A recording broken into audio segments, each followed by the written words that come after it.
Namaste, everyone. I'm your cPanel guide from the YouStable team. Have you ever tried setting up a new phone or laptop and suddenly it asks you to create a new username and password and you freeze? You sit there thinking, what should I make? Rajesh123, my pet's name, my birthday?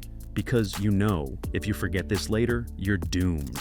Well, the exact same thing happens when you're setting up a website or an online application. You need to create a database username in cPanel. And trust me, it's just as important. Why? Because this username controls the bridge between your website and its data. And if you mess it up, your website may not even run properly. But don't worry, in this video, I'll guide you step by step on how to create a database username in cPanel in the simplest way possible. And by the way, if you want super smooth and reliable hosting, where cPanel setup is effortless, try YouStable hosting. Fast servers, easy management, budget-friendly plans, perfect for beginners, developers, and even pros. Go check out www.youstable.com now. Log into your cPanel account, and you will be on this page. Go to the Databases section and click Manage My Databases. Scroll down to the Database Users section. Enter the username of the new user you want to add.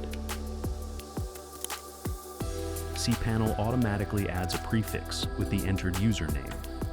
You can enter the password manually or generate passwords automatically. To generate a password, click Password Generator. Copy the generated password and save it in a safe place.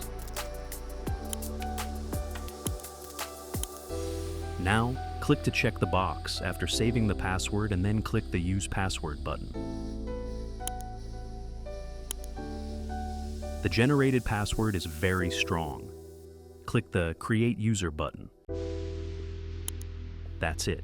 We have successfully created a new user. Thank you for watching.